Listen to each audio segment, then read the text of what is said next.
uKarl Marx noFriedrich Engels bakhuluma nge-capitalism and how capitalism exploits labor in their book The Communist Manifesto.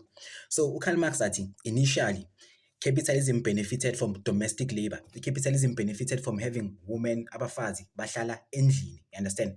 Because obviously it's about labor and capital. So if women basendlini bayapheka bayenza yonke la thing, men abantu kumele whom use their labor to create izinto. They use their labor to create imoto, they use their labor to create ball pen, like they use their labor to create things.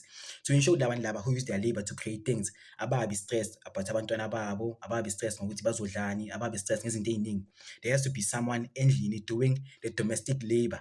Therefore, initially capitalism benefited from domestic labor njengoba ngisho by ensuring ukuthi women bahlala endlini and men produce things, yabo. But the issue which rises with having only like one like masculine labor producing izinto ukuthi thina masculine people or thina men see the power of our labor, yabo. Siyabona ukuthi oh kumele kube nemoto, I have to create it. Kumele kube ne-score, i-drink, I have to create that thing. Everything which exists has to be created by who? My labor, you understand? Therefore, if I see what my labor is available and the capitalistic system needs my labor, therefore I can raise my prices of my labor because you need my labor. Therefore, ugenza imoto kuzoba $1,000,000, for example, you understand?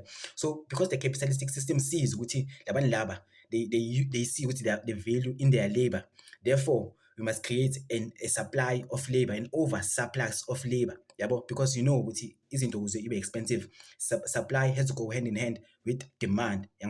So if there's a high demand of labor, then the labor is expensive. But if there's a high demand of labor and an oversupply of labor, therefore that labor is less expensive.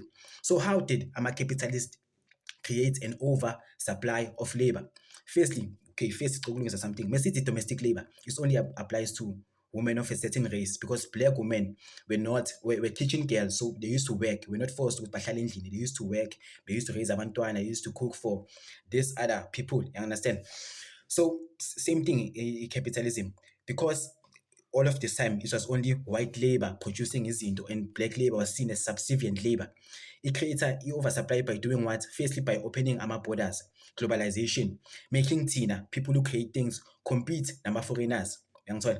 So manje there's an oversupply of labor. Mara azange yaqeda lapho. It also created an oversupply of labor by opening domestic labor, by opening a workforce to accommodate or to accommodate females. You understand? So now there were 50% labor of people who were producing domestic labor can now move in the labor market and actually produce actual labor, actually produce scores, actually produce ball pen. You understand? So opening like labor markets for a bigger demography is not solely because capitalists care about equity and care about young lighting. No, opening this labor for ukuthi abantu ababhaya bazokwazi ukungena. Firstly, it decreases the value of labor because manje sesicomputela imisebenzi eminingi, so awukho easy ukuthi ngistrike because anytime basangawuthatha umsebenzi wami. You understand? So in this oversupply of labor is not for the benefits of the people. It's actually for the benefits of capitalism. And not only does it create like a subservient labor force, which manje satoyi because bangang-replace anytime, which manje safuna ama-raises because obvious anytime this work can be taken from me. Also, if a bigger portion of the population is working, therefore the rise of consumerism, you understand? So the opening up the labor market for a bigger demography like migrants and females was not because capitalists are good. It was actually to create a consumerism and create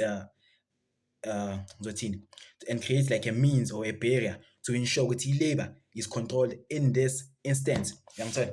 So what do you think about Karl Marx and Friedrich Engels, their idea of class consciousness, and how capital and labor are always at war and how capital always wins when fighting against labor? Because labor produces things, but capital cannot produce anything. Capital only buys things. Labor produces things. But labor is inferior to capital. Kanjani?